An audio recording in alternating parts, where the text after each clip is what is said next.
ट्रेपोनीमा pallidum, आपने नाम पहले भी सुना होगा, एफएससी लेवल पर भी हमारा एमकेट में सिलेबस भी होता था, उसके अंदर लिखा हुआ था। चैप्टर 24 के अंदर आपके पास जितने ऑर्गेनिज्म हैं दैट आर स्पायरोचीट्स। ठीक है, स्पायरोचीट्स बिल्कुल ना ग्राम पॉजिटिव हैं ना ग्राम नेगेटिव हैं, ठीक है, और ना ये माइकोबैक्टीरिया हैं, ये अलग से एक जनर है। ठीक हो गया। स्पायरोचीट्स बेसिकली थिन वॉल्ड होते हैं, फ्लेक्सिबल होते हैं और स्पाइरल शेप्ड होते हैं। ठीक है, स्पाइरल शेप्ड रॉड्स होते हैं ये, इसी वजह से हम इनको रॉड्स में क्लासिफाई नहीं करते, इनको अलग से स्पायरोचीट्स का नाम दे दिया। और ये जितने भी हैं ये मोटाइल होंगे आपके पास। ठीक हो गया। इनके मोटिलिटी की जो रीजन है that is because of the axial filaments which are present in their outer sheet, उसकी वजह से ये आपके पास मूव कर सकते हैं विद इन डिफरेंट आपके पास कंडीशंस। जो टेबल नंबर 24.1 आपकी बुक में गिवन है, चैप्टर 24 है ये, जो भी एडिशन होगा 24 चैप्टर होगा। ठीक है, Tashvin, I'm not showing the book, I'm just showing the slides. Okay, let me show through the books. अच्छा जी, ये देखें, ये देखें चैप्टर 24 है, मैंने ओपन कर लिया है। Introductory paragraph is very important again, जिसमें आपके पास स्पायरोचीट्स के बारे में ये कुछ लाइंस लिखी हुई हैं, आज मैंने हाईलाइट नहीं किया। ऐसे आप लोग देखें यहाँ तक, ये आपको 2 लाइंस पता होंगे, सारी प्रॉपर्टीज हैं इसमें। ठीक हो गया। बाकी आप देखें तो this table is very much important, इसमें आपके पास पूरा चैप्टर समराइज है। और ये लाइन बहुत इंपॉर्टेंट है, ग्रोथ इन बैक्टीरियोलॉजिकल मीडिया। आपके प्रॉफ में एक सवाल आता है कि कौन से आपके पास ऑर्गेनिजम्स हैं जिनको आप कल्चर मीडिया में ग्रो नहीं करवा सकते। ये मुख्तलिफ जगह पे हमने पढ़े हैं, जैसा माइकोप्लाज्मा मैंने आपको बताया था, ये ट्रैपन में पैलिडम हो गया, इसी तरह कुछ और वायरल वायरस होंगे, कुछ फंगस हैं, तो वो आप लोग फिर इस तरह उसको लिखेंगे, ये आपके पास पेपर्स में मेंशन होगा। मैं जब हम इसको सारा स्टेप्स कवर अप कर लेंगे तब मैं आपको इसका पूरा आंसर बता दूंगा कि इसमें ये ऑर्गेनिज्म आते हैं। इसमें बेसिकली 3 जेनरा हैं। पहले जेनरा में एक ही है ट्रैपोनिमा पैलिडम, अगले 2 में बोरिलिया, उसमें 2 ऑर्गेनिजम्स हैं, ठीक है, बग्डोफिरी एंड रिकरेंटेंस, और लास्ट वाले में लेप्टोस्पाइरम इंटेरोगेंस। ये आपके सारे स्टेबल्स में मौजूद हैं, लेकिन सवाल मोमेंट ट्रैपोनिमा पैलिडम से आता है। ठीक है, और ये इसलिए ज़्यादा इंपॉर्टेंट नहीं है क्योंकि ये टिक बाइट या लाउज बाइट इस तरह की चीज़ों से हो रहे हैं। और ट्रैपोनिमा इज वेरी मच इंपॉर्टेंट, देखें आप सेक्सुअल कॉन्टैक्ट से अक्रॉस द प्लासेंटा, इस वजह से इसकी इंपॉर्टेंस। स्लाइड्स पे वापस चलते हैं। ट्रैपोनिमा के कैरेक्टरिस्टिक्स देखें, स्पायरोचीट्स है, बोरिला जो आपका सेकंड आगे आएगा उसमें से शॉर्टर है, ये 3 एक्सियल फिलामेंट्स होते हैं जो इसको मोटिलिटी दे रहे होंगे, माइक्रो एरोफिलिक है। ठीक है, मतलब कार्बन डाइऑक्साइड रिक्वायर्ड होगी इसकी ग्रोथ के लिए कुछ ना कुछ हद तक। नॉट कल्चर इन वीवो, आप कल्चर नहीं कर सकते इसको ग्रोथ मीडिया पर, आप इसको ग्राम स्टेनिंग पे भी नहीं देख सकते, कोई भी स्पायरोचीट को नहीं देख सकते क्योंकि सबकी वॉल थिन होती है। This is the reason. इसके नेम्स हैं, आपने सिर्फ ट्रैपन में पैराडाइम को याद रखना है, ये आपका मेजरली इंपॉर्टेंट है, बाकी सारी माइनर है वो आपके सिलेबस में इंक्लूडेड नहीं है।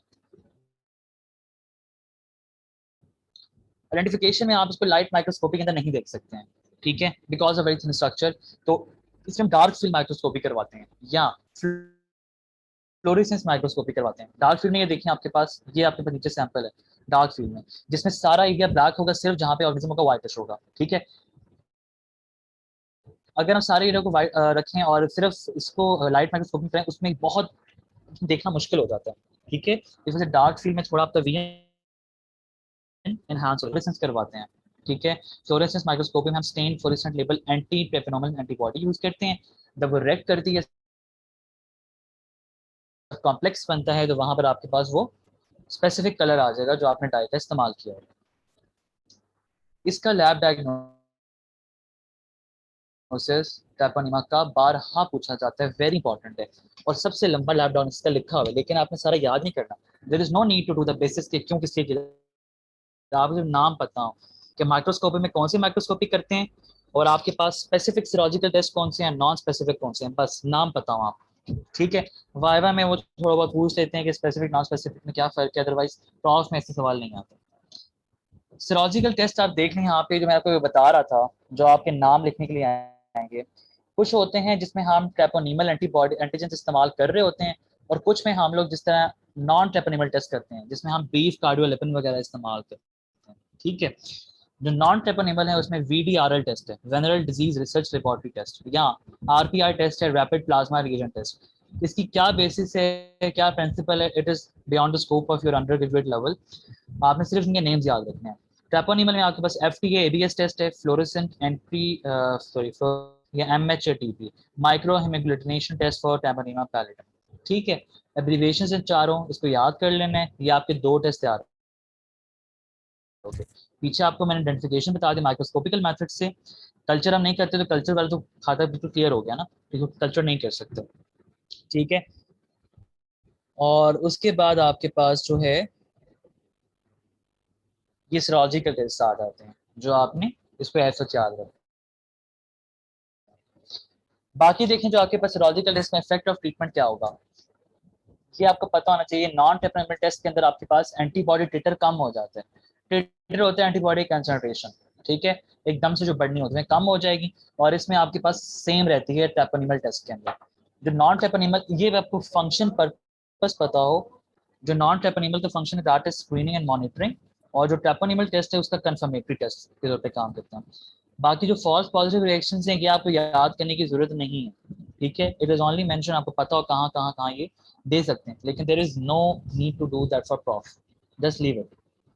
पैथो अडहेयर करता है स्किन या म्यूकस मेम्ब्रेन के साथ, वहाँ पे हेलोयूरोनेज प्रोड्यूस करेगा, टिश्यू इन्वेड कर देगा, इन्वेड करने के बाद जो होस्ट का फाइब्रोनेक्टिन है उस वो उसकी कवर कर जाता है इसको सारा। तो उसी वजह से क्या होता है कि फेगोसाइटोसिस या इम्यून रिकॉग्निशन को प्रिवेंट करता है, मतलब विरुलेंस बढ़ गई इसकी, मतलब होस्ट की ही चीज ने इसका फायदा किया है। ये विया ब्लड स्ट्रीम स्प्रेड कर जाता है बॉडी में, और होस्ट इम्यून रिस्पॉन्स उनसे होता है वो आपके पास फर्दर जब आता है, जब इस बॉडी में स्प्रेड करेगा, फिर आपका होस्ट इम्यून रिस्पॉन्स आएगा। उस केस में डिजीज की मैनिफेस्टेशंस आपको क्लिनिकल फाइंडिंग्स आ रही होती हैं। This is the simplest pathogenesis. Book में जरा साथ में क्लिनिकल फाइंडिंग्स दी हुई है तो आपको थोड़ा कंफ्यूजन हो जाती है। ये आपका सिर्फ पैथोजेनेसिस है, जब पैथोजेनेसिस है तो आपने ये लिखना है। अब देखें इसकी क्लिनिकल फाइंडिंग्स। सबसे पहले तो है कि इसकी डिजीज है साइफिलिस, मोस्ट कॉमन डिजीज है। ट्रांसमिशन आपको पहले बता दिया, बुक में लिखा था कि sexual contact to the primary stage. इसकी मुख्तलिफ स्टेजेस हैं, ठीक है, प्राइमरी, सेकेंडरी, टर्शरी, फिर एक न्यूनेटल होती है, कंजेनिटल साइफिलिस होती है। प्राइमरी स्टेज में सेक्सुअल कॉन्टैक्ट से हो सकता है, स्किन कॉन्टैक्ट होगा जिसमें आपकी पूरी बॉडी में रैश फैली हुई है, वो सेकेंडरी स्टेज पे इन्फेक्शन आपका इस तरह स्प्रेड कर, पहले इंफेक्टेड थी उस केस में आपके पास foetus through the placenta move कर सकता है, दैट इज कंजेनिटल साइफिलिस। ठीक है, या ब्लड ट्रांसफ्यूजन के जरिए, क्योंकि आपको पता है कि ब्लड स्ट्रीम में ये फैला हुआ होगा तो आपके पास होस्ट इम्यून रिस्पॉन्स से क्लिनिकल मैनिफेस्टेशंस आ सकती हैं। ठीक है, दिस इज द ट्रांसमिशन जो आपकी मैंने बिल्कुल लिंक कर दी है डिजीज की स्टेजेस के साथ। प्रिवेंशन इसमें ये होती है कि मेजरली आप सेफ सेक्सुअल प्रैक्टिस करते हैं, ट्रीटमेंट छोड़ दें इसको, ठीक है, ये आप उसमें पढ़ेंगे माइक्रो के अंदर। अब हम इसकी मुख्तलिफ डिजीज के कोर्सेज देखते हैं कैसे कैसे। सबसे पहले प्राइमरी साइफिलिस, रीजन आपको बता दिया है कि आपके पास सेक्सुअल कॉन्टैक्ट के दौरान होगा। इसमें होगा क्या, क्लिनिकल मैनिफेस्टेशंस देखें। सबसे पहले चांसरे बनता है, ठीक है, द चांसरे इज बेसिकली, कहीं पे भी चांसरे का वर्ड आपको पता हो, that is painless ulcerated skin Leyen, ठीक है। सेकंड पे देखें बुबोज बनते हैं। बुबोज आपको पता हो बुबोनिक प्लाक के अंदर भी बने थे, लेकिन ये जो बुबोज हैं ये पेनलेस स्वोलन लिम्फ ग्लैंड्स हैं, और ये कब बन रहे हैं, तकरीबन 1 से 2 हफ्ते आफ्टर चांसरे। ठीक हो गया, ये बुबोज हो गए। देन आता है लोकेशन, कहाँ पे, site of inoculation, usually external genital या माउथ एनस। फेशियल से आपका होता है, फेशियल सेक्स के जरिए आप देख सकते हैं यहाँ पर, ये एक्सटर्नल जेनिटलिया के ऊपर आपके पास इसके लीजन्स मौजूद हैं, that are the lesions of primary syphilis. Secondary syphilis के लीजन्स यहाँ पर नहीं होंगे, वो स्किन के ऊपर होंगे, जनरलाइज बॉडी के ऊपर, ठीक है। और यहाँ माउथ एनस कैसे इस्तेमाल, इसमें ओरल सेक्स हो, उस केस में आपके पास ये हो सकते हैं। ऑनसेट आपके क्या है, with in 21 days incubation period है, जब आपके पास डिजीज स्टार्ट होती है, स्पॉन्टेनियस हीलिंग होती है 3 to 6 वीक्स के अंदर। आइडेंटिफिकेशन वही आपके पास पहले बता दी है। डायग्नोसिस आपके पास जो सीरोलॉजिकल टेस्ट में VDRL टेस्ट पॉजिटिव, हर स्टेज की डायग्नोसिस आप याद करेंगे तो आपको एक अच्छा इंपैक्ट जाएगा कि बुक में ऐसे नहीं लिखा हुआ। देन सेकेंडरी में देखें, अब सेकेंडरी में देखें ना, आपको जैसे कि बताया था कि आपकी वो चीज फैल के पूरे जिस्म में बैक्टीरिया हो गए, तब सेकेंडरी साइफिलिस अब होगा। डिससेमिनेटेड मैक्यूलो पैपुलर रैश है, ये देखिए पूरी बॉडी पे आपके पास स्प्रेड हुई है, ये इवन आपके पाल्मर साइड पर। फ्लू लाइक सिंड्रोम होते हैं, सोर थ्रोट है, हेडेक है, फीवर है, माइल्डिया है, एनोरेक्सिया है, लिम्फोडेनोपैथी है, मतलब वही आपके कॉन्स्टिट्यूशन सिम्टम्स। और वन इंपॉर्टेंट थिंग, कॉन्डाइलोमा लाटम, ठीक है, इसका आपकी बुक ने कॉन्डाइलोमेटालाटा भी लिखा हुआ है, दोनों वर्ड्स आ सकते हैं, नीचे देख लें, कॉन्डाइलोमेटालाटा या कंडाइलोमा लाटम। स्मूथ मॉइस्ट पेनलेस फ्लैट लियंस, ठीक है, ये मौजूद होती हैं आपके पास, और ये आपके पास कहाँ पर है, जेनिटलियल एरिया के ऊपर है। पूरी बॉडी पे क्या है, मैक्युलोपेपुलर रैश। रिकॉल करें, प्राइमरी साइफिलिस में आपके पास चांसर और बुबस बने थे, कहाँ बने थे, एक्सटर्नल जेनिटलिया पे, माउथ हैनस पे, जहाँ पे आपके पास एक्सपोजर था। स्कैंडी में आपके पूरी बॉडी के ऊपर मैक्युलोपेपुलर रैश है, लेकिन आपके पास जेनिटल्स के ऊपर कॉन्डाइलोमा लैटम है, ठीक है। डिससेमिनेटेड रैश है, और लीगन्स कहाँ पर है, एनोजेनिटल एरिया के ऊपर। ऑनसेट हाईली कंटेजियस होता है, मतलब आपका कॉन्टैक्ट होता है, मैंने पहले बताया स्किन कॉन्टैक्ट से स्प्रेड कर सकता है ये। आइडेंटिफिकेशन में 4 to 10 weeks after primary infection, resolve with in 6 to 8 month. Diagnosis में वही आपके पास डार्क फील्ड माइक्रोस्कोपी है। टर्शरी साइफिलिस वेरी इंपॉर्टेंट, यहाँ पे कुछ बातें आप समझने वाली हैं जो बुक में लिखी है, यहाँ सारे से मेंशन नहीं है। पहली बात तो ये है, जो प्राइमरी और सेकेंडरी स्टेजेस होती है ना कुछ इंडिविजुअल्स के अंदर, वहाँ पे सिम्टम्स हो सकते हैं कि ना आए, लेकिन डिजीज प्रोग्रेस करती है, एसिम्प्टोमेटिक हो सकती है। अब जो प्राइमरी और सेकेंडरी को हम 3 हिस्सों में तकसीम करते हैं, तो 1/3 हिस्सा है उन लोगों के अंदर आपके पास होता है खुद ब खुद वो ठीक हो जाएगा विदाउट ट्रीटमेंट, ठीक है। एक अनदर थर्ड है, उनके अंदर क्या होता है कि उस टाइम पे तो डिजीज नहीं होती है, लेकिन लेटेंट मतलब दूर जाकर जिंदगी में कहीं डिजीज हो सकती, ये हमने कर दिया दूसरे में डिवाइड। और तीसरा आपके पास हिस्सा वो होता है जो कि प्रोग्रेस कर जाता है टुवर्ड टर्शरी साइफिलिस, जो अभी हम पढ़ने लगे हैं। दोबारा रिकॉल कर रहा हूँ, प्राइमरी और सेकेंडरी केसेस में मोस्टली अगर 3 लोग हम उसको डिवाइड करते हैं 3 केसेस में। नंबर 1 एसिम्प्टोमेटिक लोग जिन्हें सिम्टम्स ना आए खुद ब खुद ठीक हो जाएं। दूसरा वो एसिम्प्टोमेटिक लोग जिसमें सिम्टम्स ना आए और वो आपके पास लेटेंटली इन्फेक्शन की कॉज कर सकें। और तीसरे वो होते हैं जिसमें टर्शरी साइफिलिस की तरफ बॉडी, मतलब प्राइमरी सेकेंडरी के सिम्टम्स नहीं आए लेकिन टर्शरी के आ गए। अब लेटेंट फेज जो बीच वाली आपके पास फेज थी, जो बीच वाला 1/3 लोग थे, उसको फर्दर 2 हिस्सों में तकसीम करते हैं, अर्ली लेटेंट फेज या लेट लेटेंट फेज। जो अर्ली लेटेंट फेज है उसमें क्या होता है आपके पास, जल्दी आपके विद इन 1 to 2 ईयर्स आपके पास आ जाती है, और उसमें सिम्टम्स आते हैं। उसमें सिम्टम अगर वो लेटेंट फेज अर्ली हो तो 1 to 2 ईयर्स में होगी, और उसमें सारे सिम्टम्स कैंडी साइफिलिस के आ जाएंगे। लेकिन अगर लेटेंट फेज लेट हुई है, for example many years after 2 years, तो उस केस में आपके पास पेशेंट इन्फेक्शियस भी नहीं, आपके पास इन्फेक्शन भी नहीं होगा बॉडी के अंदर। सिम्टम्स आएंगे तो इन्फेक्शन होगा ना। तो ये आपको मैंने थोड़ा सा रिकॉल कर दिया, जिसको ये पॉइंट समझ नहीं आया दोबारा पूछ सकते हैं। टर्शरी साइफिलिस की फाइंडिंग्स देखिए, बहुत ज्यादा फाइंडिंग्स हैं, थोड़ा सा निमोनिक तरह बना लीजिएगा। गुमास, गुमास क्या होते हैं, destructive granular matters ligands bone skin other tissues, ठीक है। अब ये बोन स्किन अदर टिश्यूज तक फैल गई है, पहले सिर्फ मेजरली स्किन पर थी, पहले जेनिटल्स पे थी, फिर स्किन पे थी, अब बोन स्किन और बाकी टिश्यू में जाना शुरू हो गया। Neurosyphilis tabes dorsalis, this is one of the आपके पास न्यूरल प्रॉब्लम है, आपने उसको न्यूरोनॉटमी में पढ़ा होगा। कार्डियोवेस्कुलर साइफिलिस जिसमें जो आयोटा होता है उसकी इन्फ्लेमेशन हो जाती है। Then अर्गाइल Robertson pupal, tertiary syphilis की फाइंडिंग्स बहुत इंपॉर्टेंट है, देख लें सारे नामों के साथ हैं, ठीक है। It constricts with accommodation but is not reactive to light, ये आपने पढ़ा था फिजियोलॉजी के अंदर, जिसे हम प्रोस्टिट्यूट्स पीपल भी कहते हैं। साइंस क्या होते हैं टर्शरी साइफिलिस में, ब्रॉड बेस्ड एटेक्सिया होता है बिकॉज ऑफ टेव्स डॉर्सालिस, और आपके पास रोम्बक साइन पॉजिटिव होता है, मतलब अगर रोम्बक साइन आपने वार्ड में इसमें रोम्बक साइन में टेस्ट करते हैं, उसको एक सीधी लाइन पे चलाना होता है, वो सीधी लाइन पे चल नहीं सकता, ठीक है। चारकोड जॉइंट स्ट्रोक विदाउट हाइपरटेंशन, ये देखने के आपके पास इतनी अजीबो-गरीब किस्म के क्लिनिकल मैनिफेस्टेशंस हैं टर्शरी साइफिलिस में। ऑनसेट्स क्या होते हैं, 3 से 30 साल, टाइम पहले बता दिया मैंने आपको कि लेटेंट में सेकेंडरी पे वो लेटेंट थे, कुछ आपके पास टर्शरी में चले गए। डायग्नोसिस में सारे टेस्ट में आ सकते हैं आपके पास।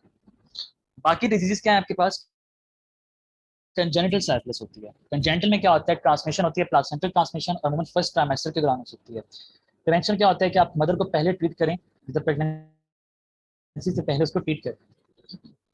और अमूमन इसकी जो एबनॉर्मलिटीज हैं आपके फेस पे ज्यादा प्रोमिनेंट होती हैं, लेकिन फेशियल एबनॉर्मलिटीज सच एज रैगेजेस, ठीक है, सॉरी रैगेडीज। रैगेडीज में क्या होते हैं, लीनियर स्टार्स होते हैं at the angle of mouth, you can see like this this this, ठीक है। नेजल डिस्चार्ज, सैडल नोज में क्या होता है, उसका ब्रिज सही नहीं होता नोज का। नॉस्ट टीथ, ये देख सकते हैं आप हर किसी में।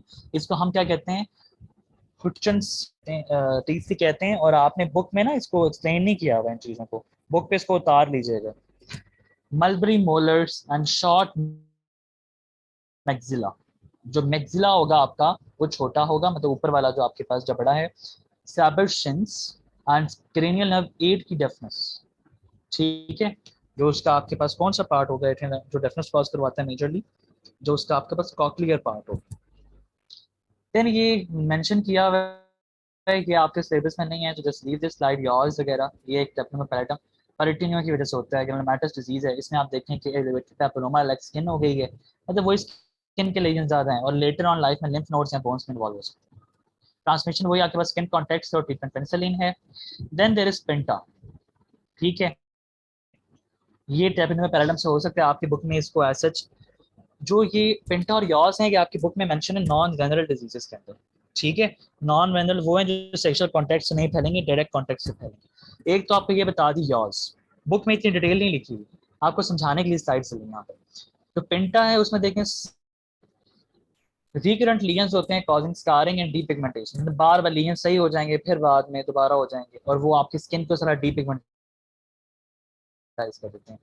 ये स्किन के देखें क्या हाल हुआ है यहाँ पर, you can see it much visual clarity कि इसके स्मॉल पीरियोडिक पैप्यूल्स आपके पहले हो जाते हैं, फिर हील हो रहे हैं, फिर दोबारा हो रहे हैं, डीपिगमेंटेशन हो गई आपकी सारी स्किन। ट्रांसमिशन आपके वही डायरेक्ट कॉन्टेक्ट है, जैसा आपको लगता है कि नॉन वेनरल है, वेनरल वो होती है जो सेक्सुअल कॉन्टेक्ट से फैलने, तो ये नॉन वेनरल है, यॉस एंड पेंटा। ये आपका एक आपका पास ऑर्गेनिज्म खत्म हो गया, यही इंपॉर्टेंट था, आगे जितने हैं दीज आर नॉट इंपॉर्टेंट, तो बस हम एक दफा एक नजर देखेंगे, सिर्फ स्लाइड्स भी कर लेंगे तो मोर देन इनफ होगा। बोरेलिया, बोरेलिया में दो हैं आपके पास। सबसे पहले तो इसके जनरल कैरेक्टर्स देखें, स्पायरोजीट्स हैं लार्जर देन ट्रैपिनोम्स, ये दोनों में बात लिखी थी। ट्रैपिनोम्स में लिखा था कि स्मॉलर होते हैं वो, और यहाँ लिखे लार्जर, और इसके बहुत सारे एक्सल फिलामेंट्स हैं। ट्रैपिनोम्स में सिर्फ 3 फिलामेंट्स थे, लेकिन ये भी माइक्रो एरोफिलिक हैं, कल्चर इसको भी हम नहीं कर सकते, मतलब डिफिकल्ट टू कल्चरिंग कर सकते हैं, ट्रैपोनिमा को कल्चर ही नहीं कर सकते हम, ठीक है। ये फर्क है, दो ही पैथोजेंस हैं, दोनों आपके सिलेबस में इंक्लूडेड हैं, दैट इज बग डॉट फेरी। आगे ये देखें डार्क फील्ड माइक्रोस्कोपी में आपको एक इंपॉर्टेंट चीज यहाँ पे हाईलाइटेड है, कॉर्कस्क्रू शेप स्पायरोचीट्स, ठीक है। सो this is one of the thing जो कि है इंपॉर्टेंट इसकी डार्क फील्ड माइक्रोस्कोपी में, कॉर्कस्क्रू, ठीक है। देन जो पहली आपके पास डिजीज है जो बर्ग डॉर्फेरी उसकी वजह से होती है, दैट इज लाइम डिजीज, ठीक है। अब लाइम डिजीज में क्या आपके पास जो चीज डिजीज कॉज करवा रही है, इसकी कोई ट्रांसमिशन ये नहीं है कॉन्टैक्ट या वेनरल, नो, इसकी ट्रांसमिशन है टिक बाइट, ठीक है। इसके मुख्तलिफ नेम्स होते हैं, आप बस टिक याद कर लेना, इसका ये नाम याद करने की जरूरत नहीं है कि एक्सोडेक्सिस कैपुलारिस, नो, ये टिक पता नहीं बुक में कहाँ कहाँ आएगा और हर जगह अलग अलग नाम है, आप बस टिक याद रखना, it is more than enough. Reservoir white foot mouse and deer के अंदर है, ट्रांसमिशन आपकी टिक से होती है, ठीक है, टिक बाइट से। इसकी स्टेज थोड़ी सी समझनी है आपने, ये देखें रैट से, क्योंकि वो होस्ट थे ना आपके पास, हमें पीछे क्या रिजर्वायर के माउस या डियर, यहाँ माउस या डियर आ सकते हैं। Larvae moult into nymphs after leaving first host, यहाँ से आपके पास यहाँ तो वो ह्यूमंस में आ सकते हैं या डॉग्स में आ सकते हैं, और इस साइड पे आपके पास उनसे आ सकते हैं किसी और होते फॉक्स वगैरह पे। हम यहाँ से देखते हैं फॉक्स पे क्या क्या आपके पास, larval attach to and feed on second host and make wire B bug dot cell, मतलब इसमें डिजीज आ सकती है। अब जो निम्फ होल्ड्स बने हैं आपके पास into adults after leaving second host, जब उन्होंने छोड़ दिया इसको, सेकंड को छोड़ा है, वो दोबारा से एक थर्ड होस्ट में आए हैं। थर्ड होस्ट भी आपके पास टिक है, वो टिक है जो कि आपके पास पहले इन्फेक्टेड नहीं थी, वो अब इन्फेक्ट हो गई है, उससे यहाँ तो इन्फेक्शन जाएगा। हम इसको थर्ड होस्ट कंसिडर नहीं कर रहे, इससे सेकेंड होस्ट से यहाँ पर आया क्योंकि ये पहले भी होस्ट रह चुके हैं, हम सीधा लेके जाएंगे इसको, इसको हम थर्ड होस्ट कंसिडर करेंगे, दैट इज डियर। ये साइकिल आपके पहले बाहर वाली साइकिल देखी आपने, ठीक हो गया। उसके बाद नेक्स्ट आ जाते हैं ह्यूमंस में कैसे आया, टिक बाइट डायरेक्ट हो सकती है, डायरेक्टली क्या आपके पास infected nymph node feed on humans transmitting bug burgdorferi, जो आपके लिए इंपॉर्टेंट है, ये वाली चीज इंपॉर्टेंट है। यहाँ से जहां से मेरा कर्सर चल रहा है, अडल्ट फील हो सकता इस पे आए, एग्स बने, लार्वे बने, उसके बाद ये वाला काम हुआ, यहाँ से टिक बाइट हुई, ये इंपॉर्टेंट है। बाकी सारी उसकी जो साइकिल है वह समझने के लिए इंपॉर्टेंट है, otherwise it is not important regarding prof. Prof में है तो आपने सिर्फ ह्यूमन तक पैथोजेनेसिस लिखनी है। अब देखिए हुआ कैसे पैथोजेनेसिस, बाइट हुई, बैक्टीरिया ब्लड और स्किन में गया, मल्टीपल ऑर्गन्स में स्प्रेड करते हैं, इम्यून रिस्पांस आता है, डिजीज मैनिफेस्टेशन, सिंपलेस्ट पैथोजेनेसिस इसका। वीक एंडोटॉक्सिन लाइक एक्टिविटी होती है इसके अंदर, एंडोटॉक्सिन से आपने थोड़ा रिलेट करना है उसको। लाइम डिजीज की मैनिफेस्टेशंस देखें, स्टेजेस होती हैं इसकी, याद रखनी है, there are 3 stages. The first stage, जिस स्टेज को आपकी बुक में अर्ली लोकलाइज्ड स्टेज का नाम भी दिया है, जहां पे बाइट है सिर्फ वहीं तक होगी। इसमें होगा क्या, एरिथमिया क्रॉनिकम माइग्रेंस, ठीक है, at site of tick bite. और इसको हम लोग क्या कहते हैं, जो ये रैश होती है ना, एरिथमिया बन रहा होता है, ये इस तरह की होती है, टारगेट और बुल्स आई, ठीक है, बुल जो एक जानवर का नाम है, उस तरह के टारगेट, टारगेट गोला सा होगा, बीच में निशान होगा, इस तरह के आपके पास होती है। जब साइड पे एक रेड कॉर्नर होगा, आई गेस मैंने कोई इसमें ऐड किया है, ये देखो, ये बिल्कुल गोला सा है आपके पास, और बीच में ये टारगेट की तरह या बुल आई की तरह इसकी डिजीज आती है सबसे पहले। ये है आपके पास लोकलाइज्ड स्टेज। सिस्टमिक सिम्टम्स वही आ सकते हैं, headache, low grade fever, chest, mild constituent symptoms आ रहे हैं, ठीक है। और ये आगे इसका कॉन्सेप्ट लिखा है, इसको देख लीजिएगा। आपके लेवल पे सिर्फ मेजर मैनिफेस्टेशंस इंपॉर्टेंट होती हैं, ऑनसेट ड्यूरेशन ऐसे इज नॉट इंपॉर्टेंट, ठीक है। तो सिर्फ स्टेज का नाम आपको पता और उसकी मैनिफेस्टेशंस पता हो। Second stage is basically let disseminated stage. तो अर्ली डिसेमिनेटेड स्टेज में क्या होता है, आपके पास सिवियर फटीग है, मलेज है, migratory pain in muscles, joints, bones, mild hepatitis, साथ में न्यूरोलॉजिकल प्रॉब्लम भी आ गए, जिसमें मेनिंजाइटिस, एंसेफेलाइटिस, पेरिफेरल न्यूरोपैथी, ठीक है। और ये देखें, ये तकरीबन 1 से 4 महीने के बाद हो सकती है स्टेज 1 की, अगर स्टेज 1 पे आपने उसको ट्रीट नहीं किया। स्टेज 2 में दूसरी चीज क्या होती है, cardiac dysfunction, very important, pericarditis, मतलब दोनों लेयर्स की इन्फ्लेमेशन है, कंजेस्टिव हार्ट फेलियर, और अप टू 6 वीक्स तक आपके पास इसका ऑनसेट है आफ्टर फर्स्ट। लास्ट स्टेज जो लेट डिसेमिनेटेड स्टेज है, वो यूजुअली आपके जॉइंट्स को स्प्रेड करती है और ऑटो इम्यून डिजीज सिर्फ जारी होती है, माइग्रेटरी पोलरी आर्थराइटिस वगैरह, ठीक है। और अगर ये लाइम आर्थराइटिस आपका ट्रीट ना हो तो ऑटो इम्यूनिटी, इस लाइम आर्थराइटिस को आप ऑटो इम्यून डिजीज भी कंसीडर करेंगे, ठीक है। ये आपके पास आ गया लाइम। दोबारा रिकॉल कर लें, पहले लोकलाइज स्टेज थी जहां पे स्किन तक महदूद था और कुछ कॉन्स्टिट्यूशन सिम्टम्स आए थे। सेकंड में आपके पास वो बॉडी में स्प्रेड किया, उसमें नर्वस और कार्डिक के प्रोमिनेंट सिम्टम्स थे। फिर at the end third stage में वो लेट स्टेज है, जो कि आपके बोन्स तक पहुंच गई है, ठीक है।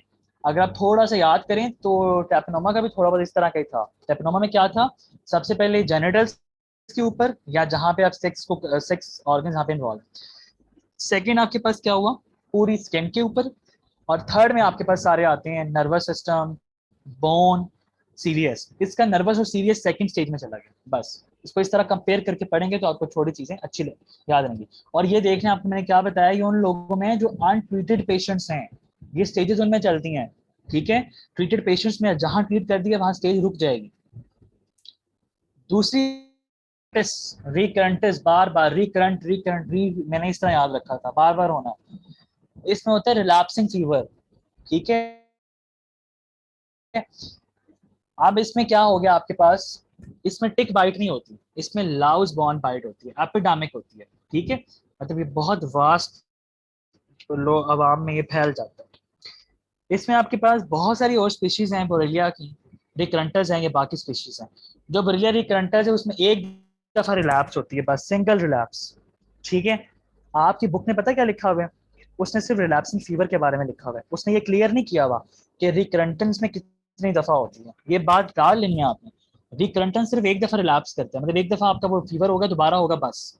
जो बाकी स्पीशीज हैं वो इनडेमिक हैं, वो स्पेसिफिक एरियाज पर हैं, वहां पर वो टिक बॉर्न होती हैं, वो लाउस बॉर्न नहीं, लाउस बाइट से नहीं होती। जो लाउस बॉर्न है, जो लाउस बाइट से हो रही हैं, वो सिंगल रिलैप्स हैं। जो टिक बाइट से हो रही हैं दैट आर मल्टीपल रिलैप्स, और ये लैप्स 3 to 10 तक चली जाती हैं आपकी बुक के मुताबिक। तो इस चीज को बुक पे क्लियर कर लीजिएगा, ठीक है। रिलैप्सिंग फीवर भी उसी के अंदर सारी बातें उसने डाली। रिलैप्सिंग फीवर की फेजेस देखें, सबसे पहले फेब्राइल फेज होती है, एब्रप्ट टॉन्सिल बुक में नहीं मेंशन, समझने के लिए बता रहा हूँ। रिलैप्सिंग से समझ आ जाता है कि वो बार बार आपके पास होता है। पहले अब्रप्ट ऑनसेट होगा फीवर चिल्स मसल एचेस का, जो 3 से 7 दिन के लिए रहेगा। फिर उसके बाद एफेब्राइल फेज, 1 हफ्ते के लिए आपके पास कोई मतलब कोई आपके पास चीज़ नहीं है, मतलब ओके हो गया आप। फिर दोबारा सिम्टम्स रिटर्न करेंगे। अल्टरनेटिंग फेब्राइल या एफेब्राइल फेजेस को क्या कहते हैं, रिलैप्सिंग फीवर। और बेसिकली होता क्या है, कहीं पर भी रिलैप्सिंग फीवर हो रहा हो, ठीक है, लॉजिक क्या होती है, एंटीजेनिक वेरिएशन आ जाती है during the course of infection. पहले कोई और एंटीजन था, बाद में कोर एंटीजन आ गया, ठीक है, ये रीजन होती है। आगे आप पढ़ेंगे ये एक सीसी फ्लाई जो अफ्रीकन स्लीपिंग सिकनेस कॉज करवाता है, पैरासाइट्स में पढ़ना है आपने, वहां पर भी आप ये चीज पढ़ेंगे रिलैप्सिंग के लिहाज से, ठीक है। आई गेस रिलैप्सिंग फीवर आपको समझ आ गया होगा। फेब्राइल फेज, ए फेब्राइल फेज और अल्टरनेटिवली चलती हैं ये, एक दफा चलेगी तो रिकरंटस जो आपके सिलेबस में है, और बाकी बहुत सारे जैसे बुक में आपके मेंशन है, बोरेलिया हर्मसी, हर्मसी उस केस में आप 3 to 10 टाइम्स चलेगी। डायग्नोसिस आपका वो आप देख लेंगे, सीरोलॉजिकल टेस्ट है कंफर्मेशन के लाइम डिजीज में ई आई ए स्टैंड्स फॉर एलिसा को ही, सॉरी यस एलिसा को कहते हैं, ठीक है। पहले एलिसा करेंगे, एलिसा की शॉर्ट वर्जन है EIA, और सेकंड आपके पास क्या आ जाता है इसका, वेस्टर्न ब्लॉट टेस्ट, ठीक है। वेस्टर्न ब्लॉट टेस्ट अगर आपको याद हो, ये जो है मुझे अब याद नहीं आ रहा, लेकिन जेनेटिक्स में पढ़ा होगा, एक साउथर्न ब्लॉट होता है, एक नॉर्थन ब्लॉट होता है। तो वेस्टर्न ब्लॉट में आई गेस RNA को देखा जाता है, ठीक है। तो RNA का डायग्नोसिस ये कंफर्म कर लीजिएगा। रिकरेंट फीवर के अंदर आपके पास blood stain with aniline dies, जिसमें गमसा या राइट स्टेन, जहां भी ब्लड को आपने एग्जामिन करना है ना, आप याद कर लें, मैंने ऐसे याद रखा था, कहीं भी ब्लड आ गया, ब्लड सैंपल है, वहां पर गैमसा स्टेन तो होगा ही होगा, और कुछ कुछ में राइट स्टेन होता है, ठीक है। ये वही राइट स्टेन है जो आपके न्यूट्रोफिल्स, बेसोफिल्स और एसिनोफिल्स के कलर्स बताते हैं कि जी इसका ये कलर है, एसिनोफिल इस कलर का है, बेसोफिल इस कलर का है, ठीक है, ये वही राइट स्टेन है। सेरोलॉजिकल टेस्ट इसका यूजलेस होता है क्योंकि इसमें एंटीजन वेरिएशन बार बार चेंज हो रही होती है, तो सेरोलॉजी इज नॉट इंपॉर्टेंट। अब देखिए इसमें सेरोलॉजी इंपॉर्टेंट है और रिकरेंट फीवर में ब्लड स्टेनिंग इंपॉर्टेंट है, ठीक हो गया। लास्ट आपके पास पायरोचीट है, लेप्टोस्पायरा। लेप्टोस्पायरा ये सबसे स्मॉलेस्ट है, एरोबिक है इन सारों के अंदर से, बाकी दोनों एरोबिक नहीं है, हुक्ड एंड्स होते हैं, हुक बनी होती है, ये देखें लाइक दिस, ये क्लियर आपके पास नजर आ रही है। Leptospira is interrogans is the only species pathogenic in humans. Transmission कैसी है, रोडेंट्स हैं या हाउस होल्ड पेट्स हैं, ठीक है, वो आपके अपने यूरिन में, अपने फीसिस के अंदर, यूरिन में, या कोई फूड है जो कंटेमिनेटेड है विद द यूरिन और other tissues other infected animals, उसकी वजह से ट्रांसमिट कर रहा है, डायरेक्टली बाइट से ट्रांसमिट नहीं कर रहा, ठीक है। इंजेक्शन, इसमें 2 तरह की डिजीज है, और आपकी बुक ने तो ऐसे इसको कैटेगराइज नहीं किया, उसने कैटेगराइज जरूर किया लेकिन इसका नाम नहीं बताया, ठीक है। एक तो लेप्टोस्पायरोसिस माइल्ड फॉर्म है, और सिवियर फॉर्म को वेल सिंड्रोम कहते हैं। अगर मैं आपको रिकॉल कराऊं, लीगियोनेला आपके पास नीमोफिलिया था, उसके अंदर भी थी आपके पास था लीगियोनेला निमोनिया था, या आपके पास क्या था, पॉन्टाइक फीवर, वो ओल्ड था, पॉन्टाइक फीवर उसमें माइल्ड था, यहाँ पर जो नाम से वो माइल्ड है, ठीक है। देन साइंस एंड सिम्टम्स देखें, लेप्टोस्पायरोसिस के अंदर माइल्डिया और क्लासिकल काफ स्काफ मसल्स का ज्यादा होता है, रैश है, फोटोफोबिया विद कंजक्टिवल सफ्यूजन, सफ्यूजन सारा कंजक्टिवा आपका रेड हो जाएगा, अरिथमिया विदाउट एक्सिडेंट। इसमें headache, jaundice, azotaemia, azotaemia is basically the disease related to the acute renal, आपके पास जो होता है failure, kidney dysfunction, haemorrhagic, vascular collapse, anaemia, देख लें कि वेल सिंड्रोम में कितने ज्यादा। इसको इक्टेरो हेमोरेजिक लेप्टोस्पायरोसिस भी कहते हैं, इक्टायरो, एक्टरो मीन जॉन्डिस, हेमोरेजिक या हेमरेज से नाम आ गया, ठीक है। ये नाम याद रखने का तरीका बता रहा हूँ, इक्टेरो हेमोरेजिक लेप्टोस्पायरोसिस। डायग्नोसिस वही, आपने urine is an external body fluid to identify the organisms. Treatment आपके पास अपने छोड़ दें, ये आपके पास चैप्टर 24 कवर हो गया, ये छोटा सा ही था लेप्टोस्पायरा, बुक में तो इवन इससे भी छोटा लिखा हुआ है, ठीक है। बुक में एक और बात दोबारा मेंशन है, ये बायोफेजिक होती है इलनेस, ठीक है। बायोफेजिक किस तरह बनती है, अगर आप लेप्टोस्पायरोसिस माइल्ड इन्फेक्शन को ट्रीट ना करें तो बाद में थोड़ी देर आप सही होते हैं, तो बाद में सेकंड इम्यून इन्फेक्शन आ जाता है, और इम्यून इन्फेक्शन में ये वेल सिंड्रोम आता है जिसमें सीवियर कॉम्प्लिकेशन हो जाती है, ठीक हो गया। देन आ गया आपके पास लास्ट 2 चैप्टर्स 25-26, दोनों चैप्टर्स आपके पास कौन से हैं, ऑब्लिगेट इंट्रासेलुलर आपके पास बैक्टीरिया हैं जो अंदर जाके ग्रो कर रहे होते हैं आपके पास, ठीक है। और इसमें आपके पास क्लैमाइडिया है, जो आप चैप्टर पढ़ने लगे क्लैमाइडिया, इसकी जो लाइफ साइकिल है वेरी इंपॉर्टेंट, प्रॉफ ने एक दफा आगे थी बनाने के लिए, ठीक है, वो भी एनुअल के पेपर में। पहली बात है वेरी स्मॉल है, एप्लिकेट इंटरसेलुलर बैक्टीरिया है, पेप्टिडोग्लाइकन लेयर नहीं होती है, इस वजह से बीटा लैक्टिन ड्रग्स काम नहीं कर सकते। जब पेप्टिडोग्लाइकन लेयर नहीं है तो ग्राम पॉजिटिव नेगेटिव स्टेनिंग भी खत्म। मॉर्फोलॉजिकल दो फॉर्म्स हैं आपके पास, अभी हम लाइफ साइकिल पढ़ेंगे तो फिर आपको बताऊंगा उसमें। एक होती है एलिमेंट्री बॉडी जो एक्स्ट्रा सेलुलर इन्फेक्शियस फॉर्म है, ये रेजिस्टेंट है, और होती है एक रेटिकुलेट बॉडी जो इंट्रा सेलुलर है, ये रेप्लिकेटिव है, और ये डिपेंड कर, ये रेजिस्टेंट नहीं है, ठीक है, डिपेंड करती है बॉडी पर किस तरह का इन्फेक्शन लेकर आए। ये दो फॉर्म्स हैं इसकी। पैथोजन इसके तीन है, तीन आपके सिलेबस में शामिल हैं, क्लैमाइडिया, ट्रैकोमैटिस, ट्रैकोमा सितासी, इसको मैं तो सितासी पर उर्दू में सितासी होता है ना 87, उस तरह मैंने याद किया था, एंड क्लैमिडिया निमोनिया, ठीक है। अब देखें इसकी जो इसकी ग्रोथ साइकिल है, थोड़ा समझें इसको। सबसे पहले अटैचमेंट हुई, ठीक है, एलिमेंट्री बॉडी की, किसकी अटैचमेंट हो रही है, एलिमेंट्री बॉडी की। एलिमेंट्री बॉडी आपकी कोई इन्फेक्शन ब्लड कॉज नहीं करवा सकती। अटैचमेंट हुई, वो अंदर गई है आपकी बुक के अंदर ना जरा कलरफुल सी बनी है, यहाँ इतनी कलरफुल नहीं बनाई हुई क्योंकि ये नेट से पिक्चर उठाई हुई है।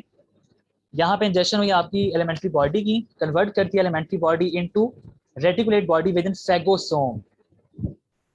उसके बाद रेप्लिकेशन होती है रेटिकुलेट बॉडी की, बहुत सारी रेप्लिकेट बॉडीज मिलकर इंक्लूजन बॉडी बनाती हैं, और रेप्लिकेशन बाइनरी फिशन से ही होती है। और एक टाइम आते हैं वो रेप्लिकेशन आपके पास रुक जाती है, जब रेप्लिकेशन रुक जाएगी, स्टॉप हो जाएगी, उसके बाद ये जो रेटिकुलेट ये बॉडीज हैं एलिमेंट्री बॉडीज में कन्वर्ट करती हैं। ये देख लें कलर अलग अलग है, ये ब्लू एलिमेंट्री बॉडी, और ये आपके पास पिंकिश सी है, ये ब्लू, उसके बाद ये रिलीज हो जाता है, ठीक है। और ये आपके पास बाद में दोबारा इस तरह की साइकिल चलती रहती है, ठीक है। आई गेस ये साइकिल समझ आ गई, this is simplest way to recall the whole cycle. Elementary body आएगी फेगोसोम के अंदर, वहाँ पे आपके पास रेटिकुलेट बॉडी बनाएगी, फिर इंक्लूजन बॉडी बनेगी, उसकी मल्टीप्लिकेशन से मल्टीप्लिकेशन रुक जाएगी, और वो कन्वर्जन हो जाएगी रेटिकुलेट बॉडी के एलिमेंट्री में, वो रिलीज हो जाएगा, बाकी फर्दर साइकिल इस तरह चलता रहेगा। और ये ग्रोथ साइकिल आपके पास सबका है, not only of Chlamydia trachomatis, it is of the all Chlamydia species। अब तीनों को कंपेयर करते हैं। Chlamydia trachomatis आपके पास ह्यूमंस होते हैं प्राइमरीली होस्ट, रेंज बता रहा हूँ। सितासी एनिमल्स प्राइमरीली होते हैं, ह्यूमंस ओकेजनली हो सकते हैं, और न्यूमेफिलिया में बर्ड्स आपके पास ह्यूमंस। इसमें जो एनिमल्स है ना सितासी में, बहुत अच्छे अच्छे बर्ड्स हैं, लाइक देखो पैरट है, पिजन है, पोल्ट्री है, ठीक है। तो इसीलिए इसमें जो आपके पास डिजीज होती है उसको आप एक तो सिटेक्योसिस भी कहते हैं, या उसको आप पैरट फीवर भी कहते हैं, हाँ, कि सितासी जोन से है वो आपके पास पैरट फीवर करवाता है। दोनों चीजें याद रह जाती हैं, बाकी दोनों की ह्यूमंस है। Iodine staining of inclusion bodies, सिर्फ ट्रैकोमैटिस की इंक्लूजन बॉडीज आयोडीन स्टेन करती हैं, बाकी दोनों की नहीं करती। लैब डायग्नोस्टिक के बाद मेंशन है, उसकी रीजन है, उसकी रीजन ये है कि जो ट्रैकोमैटिस की बॉडीज हैं वो ग्लाइकोजन प्रोड्यूस करती हैं। अगर आपको वो कार्बोहाइड्रेट में याद हो कि हमने ग्लाइकोजन का टेस्ट किया था आयोडीन के साथ,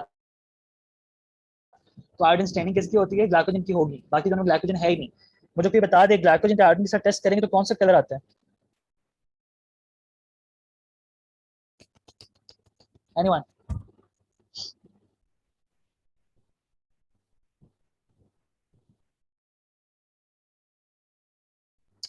इज इट रेड और इट इज ब्लू, ये दो ही कलर्स होते हैं ना, किसी को नहीं पता? ओके नेक्स्ट सेकंड तक देखें इसको, मुझे बताएं whether Google it whether anything, क्योंकि चीज आपने पढ़ी हुई है, ये चीज बताने वाली नहीं है। अच्छा जी, आंसर एक आया है, रेड होता है। Anyone else? इसको नेक्स्ट सेकंड पे देखते हैं। सल्फोनामाइड ससेप्टिबिलिटी आपके पास क्या है, ट्रैकोमैटिस में उसी में ज्यादा आपकी फाइंडिंग्स आपने पढ़नी है, और इसमें देखेंगे सेंसिटिव है आपके पास सल्फोनामाइड, बाकी दोनों सेंसिटिव नहीं होती, ठीक है। ये ट्रीटमेंट के हवाले से इंपॉर्टेंट है। यस, स्टार्च के साथ ब्लू आता है, ग्लाइकोजन से रेड आता है। तो आपको पता हो कि जब आप क्लामाइडिया ट्रैकोमैटिस का करेंगे ग्लाइकोजन टेस्ट विद आयोडीन, तो आपके पास क्या रहेगा, डिजीजेस इससे ज्यादा समराइज फॉर्म नहीं हो सकती, बुक में ऐसे ही लिखा हुआ है, टेबल में नहीं लिखा हुआ, टेबल में डाल लीजिएगा। इसकी बहुत सारी हिस्टोलॉजिकल टाइप्स होती हैं ट्रैकोमैटिस की, हर टाइप की अलग disease, A to C trachoma, trachoma आपके पास आई से लिंक कर रहा होता है, ठीक है, ट्रैकोमा। और अगर ये ज्यादा हो जाए ब्लाइंडनेस तरफ ले जाते हैं आपको। देन 1 to 3 ये आपके पास जेनेटली लिंक्ड है, लिम्फोग्रैनुलोमा वेंजरम, लिम्फोग्रैनुलोमा वेंजरम, जिसको इसमें मुख्तलिफ डिजीज आती हैं और मेल फीमेल्स दोनों में आती हैं, जेनिटल ट्रैक्ट इन्फेक्शंस, और इसको हम नॉन गोनोकॉकल इन्फेक्शंस भी कहते हैं।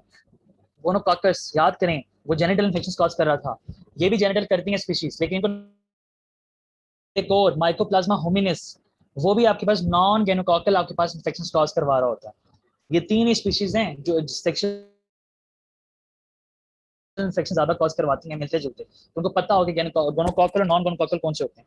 फर्क बस इसी तरह होता है कि जो गोनोकॉकल होते हैं आपके पास, उसका जो डिस्चार्ज होता है वो मुक्वायर्ड और आपके पास प्रूलेंट होता है, जो बाकी होते हैं उसका डिस्चार्ज वाटरी नॉन प्रूलेंट होता है, बस ये फर्क है, बाकी सिम्टम्स सेम। डी टू 6 तक सेक्सुअली ट्रांसमिटेड डिजीज भी आ सकती हैं, इन्फेंटाइल निमोनिया भी आ सकता है और कंजक्टिवाइटिस भी आ सकता है। ये कंजक्टिवाइटिस बच्चों में भी हो सकता है जिसे नोनेटल कह सकते हैं, और उसके बाद जो आपके पास इन्फेंटाइल निमोनिया है ये इवन आपके पास विद इन 2 to 3 मंथ्स हो जाता है, ठीक है, बच्चों में। आगे देखिए, ये मैं आपको पहले बता दिया था, सिटाकोसिस, ठीक है, सिटाकोसिस पैरेट फीवर कहते हैं इसको। निमोनिया में सारे निमोनिया वाले सिम्टम्स होंगे, फ्रेंजाइटिस, ब्रोंकाइटिस, निमोनिया, साइनसाइटिस, ठीक है। ट्रांसमिशन पहले बता दिए, सेक्सुअल कॉन्टैक्ट्स, बर्थ कैनाल या contact with body fluids, inhalation of dried bird faeces, और कौन से बर्ड्स, पैरेट, पिजन, पोल्ट्री, तीनों पी से स्टार्ट होते हैं, डिजीज भी पी से है, बर्ड्स भी पी से हैं जो स्प्रेड कर रहे हैं, और निमोनिया वाला aerosols from the infected person.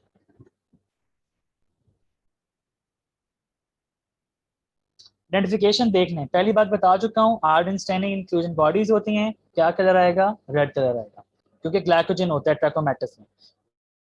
Growth and isolation cell culture PCR सबसे रैपिड टेस्ट होता है, इसके एंटीजन देखते हैं, न्यूक्लियर एसिड सीक्वेंस करवा लेते हैं, और सर्ological test for anti chlamydial antibodies, simple. Mechanism of pathogenesis थोड़ा सा समझ लें, टाइप ए टू के non ciliated epithelial cells of mucus membranes पर आपके पास काम करेगा, ईबी बाइंडिंग रिसेप्टर्स होते हैं सिर्फ फेस के ऊपर, elementary bodies. Location of target cells कहाँ कहाँ पर है, urethra, vagina, fallopian tubes and rectal tract, respiratory tract, conjunctiva. इसके अलावा मेरे ख्याल से मैंने कोई डिजीज आपको नहीं बताई। हाँ, बुक में मेंशन है कि आपके पास इसमें ऑटो इम्यून डिजीज आ सकती हैं अगर इसको ट्रीट ना किया जाए लेटर लाइफ में। वो कौन सी होती हैं, रिएक्टिव आर्थराइटिस, जॉइंट का मसला होगा, और रीटर सिंड्रोम। रीटर सिंड्रोम में सारी यही चीजें होती हैं ऊपर वाली, कंजक्टिवा, कंजक्टिवा पीछे फैल जाएगा तो यूवेटिस हो जाएगा, और आपके पास जो जीयूटी के अंदर यूथराइटिस हो जाएगा, और तीसरी चीज वही आ गया आर्थराइटिस, ठीक है। जो L1 L2 L3 वाली टाइप है, ठीक है, जो वेनरल वाली है वो मैक्रोफेजेस पे काम करती है, replication into destruction of target cells, severe host आपके पास इंफ्लेमेटरी रिएक्शंस तो आके डिजीज मैनिफेस्टेशन के ऊपर टाइप ए टू के बताया हुआ है और नीचे टाइप L1 to L3 का बताया हुआ है, ठीक हो गया। आपने ये चीज कंफ्यूज नहीं करनी, आप कहेंगे टाइप ए टू के भी देखें आपके पास सेक्सुअली प्रॉब्लम्स लेके आ सकती है, लेकिन जो L1 to L3 है वो सिर्फ सेक्सुअल लेके आ सकती है और नहीं लेके आ सकती। ये इसके मुख्तलिफ आपके पास सिम्टम्स देखें हुए आप, यूरोजेनिटल इन्फेक्शन, सिस्टमिक या ऑक्यूलर। ट्रांसमिशन सेक्सुअल कॉन्टैक्ट है पहले दोनों में, ऑक्यूलर में क्या है, ऑटो इनोकुलेशन और ocular genital contact, ocular genital contact. Presentation women में cervicitis, urethritis, salpingitis, pelvic inflammatory disease, men के urethritis, papillomatitis, proctitis is the rectum की आपके पास इंफॉर्मेशन। वुमेन्स में आर्थराइटिस, डर्मेटाइटिस, रीटर सिंड्रोम पहले बता दिया आपको। रीटर सिंड्रोम में आपके पास ट्रायड होती है ऑफ आर्थराइटिस, यूरेथ्राइटिस, यूवेटिस, कंजक्टिवाइटिस, ये तीनों की ट्रायड है। एडल्ट इंक्लूजन कंजक्टिवाइटिस होता है इसके अंदर। क्लिनिकल मैनिफेस्टेशंस आपको पहले बता दी हैं, एसिम्प्टोमेटिक इन्फेक्शन होगा आपके पास, मोर कॉमन इन वुमेन, और सिम्प्टोमेटिक आपके पास क्या होगा, म्यूकोप्रूलेंट डिस्चार्ज, डिस्यूरिया, पाइयूरिया, ठीक है। No, this line is wrong, ठीक है,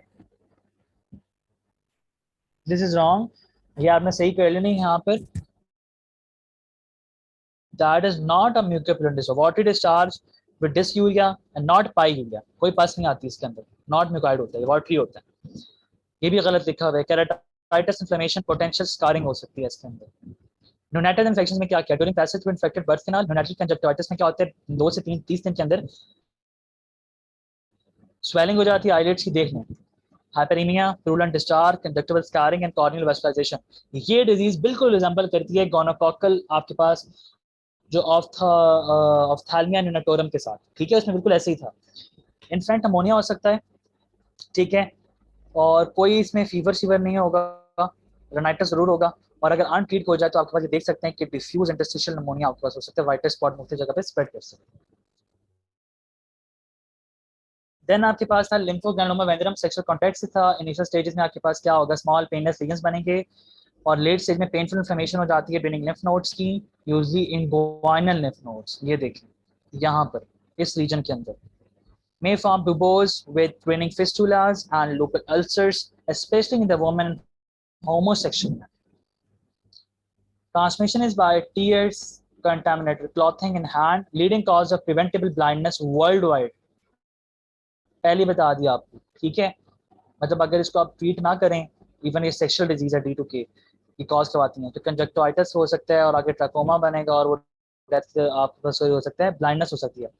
मैनिफेस्टेशन क्या आपके पास इनिशियल फॉलिकुलर कंजक्टिवाइटिस होता है, ये देखें कंजक्टिवा ये बड़ी चीज होती है, ठीक है, जो चीज आपकी कॉर्निया और आपके जो है आईलिड को जोड़ रही है।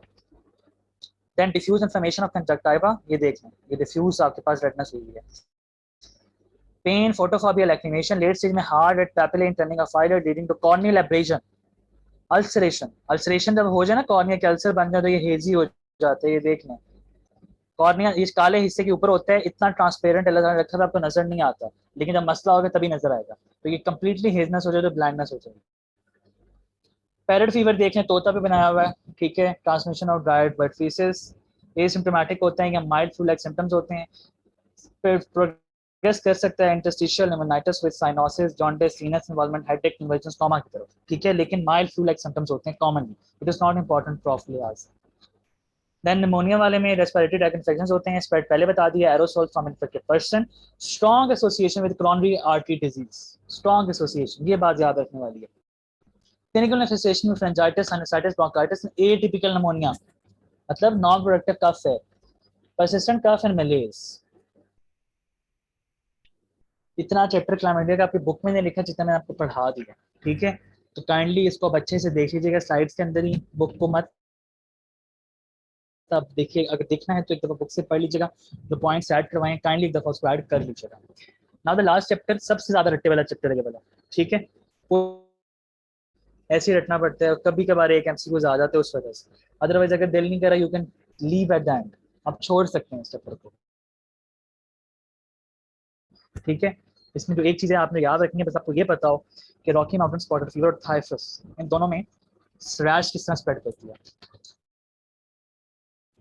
रिकटेशिया स्मॉल ग्राम नेगेटिव, लेकिन स्टिल हम ग्राम स्टिलिंग नहीं करते क्योंकि थिन होती है। They are also obligate intracellular parasites, non motile हैं ये, pleomorphic non motile species, zoonotic disease हैं, ठीक है, क्योंकि स्प्रेड कहाँ से करती हैं, एनिमल सोर्सेज से। Transmission is the insect vectors from various animal reservoirs. अच्छा ये स्टेन किया हुआ है इसको यहाँ पर, ये स्टेनिंग जो की हुई है ना, वैसे आपकी बुक में मेंशन नहीं है कि ये स्टेनिंग करते हैं, ठीक है, आपकी बुक में स्टेनिंग का जिक्र नहीं किया हुआ, ये समझाने के लिए जो आप एडवांस, क्योंकि आपकी बुक पुरानी है तो ये एक नया हो सकता है कि अभी नई एक चीज़ आई हो।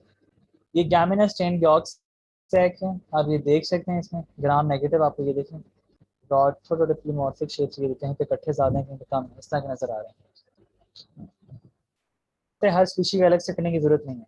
रिकटेशिया एंडोथेलियल सेल्स पे जाएगा, वहाँ पर एप्लीकेशन स्लो हो जाएगी इसकी, स्प्रेड करेगा, shedding from the infected cells and release by cell lysis. Disease manifestation तब होंगी जब होस्ट इम्यून को आप रिस्पॉन्स को आपके पास इवेट करेगा, तो सिस्टमिक आपके पास डिजीज आ जाएंगे। रिकॉलिंग इट, रिकटेशिया बॉडी में आया, एंडोथेलियल सिस्टम तक पहुंच जाएगा, वहां तक आके इसकी एप्लीकेशन कम हुई भी होगी।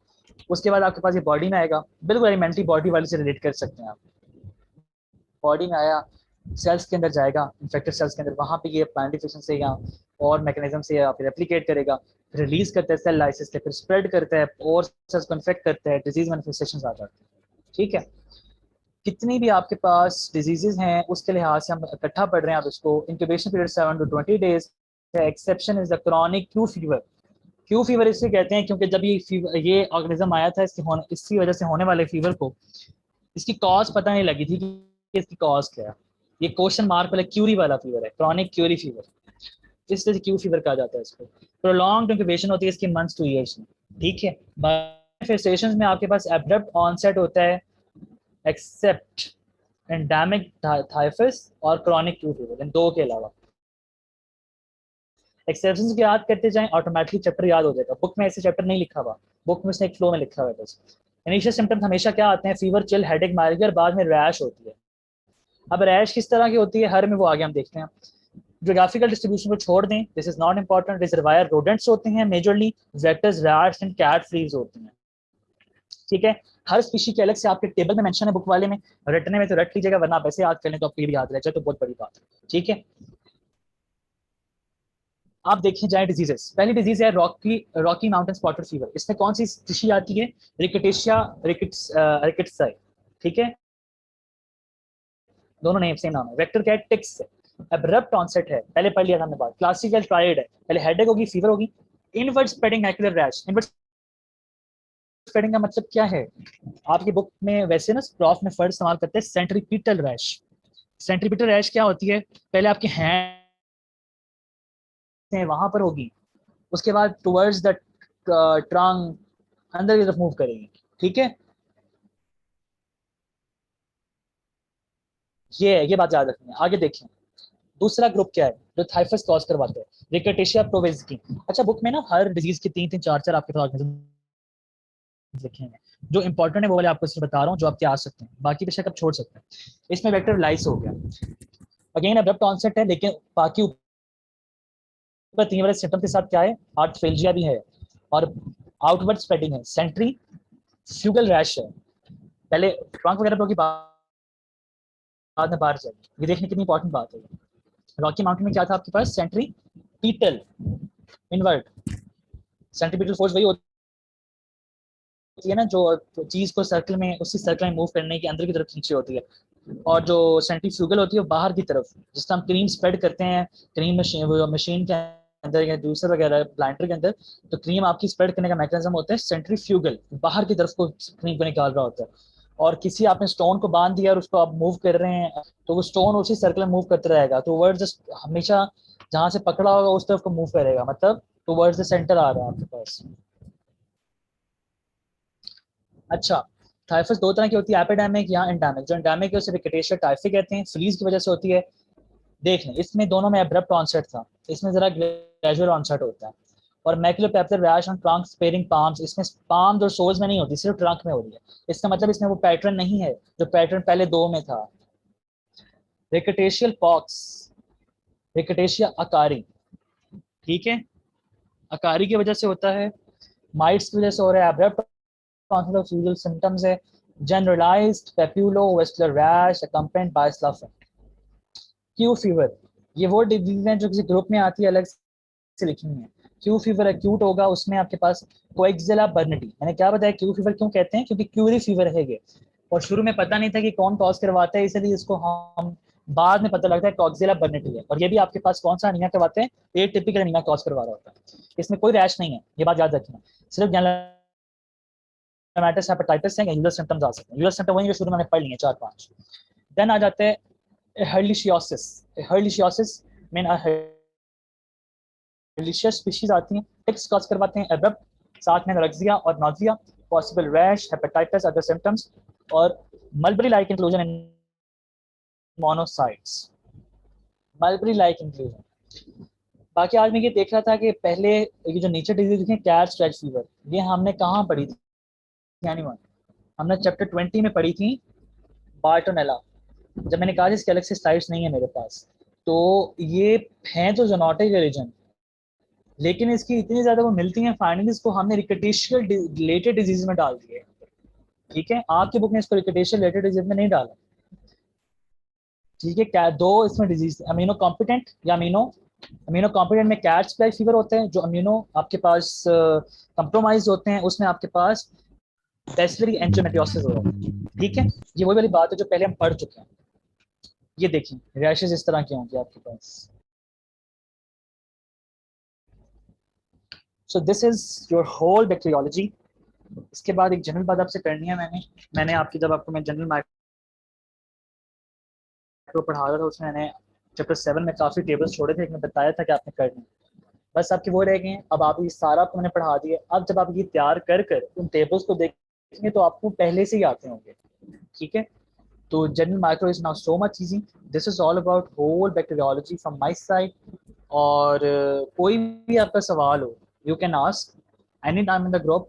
और इंशाल्लाह कल और परसों भी आपके लेक्चर मेरे साथ ही हैं जिसमें हम लोग टॉक्सिकोलॉजी को थोड़ा सा देखेंगे फॉरेंसिक मेडिसिन में. और उसके फिर एंड वाले 2 लेक्चर्स आपके किसी और टीचर के साथ हैं, that is of behavioural sciences. Any questions you can ask.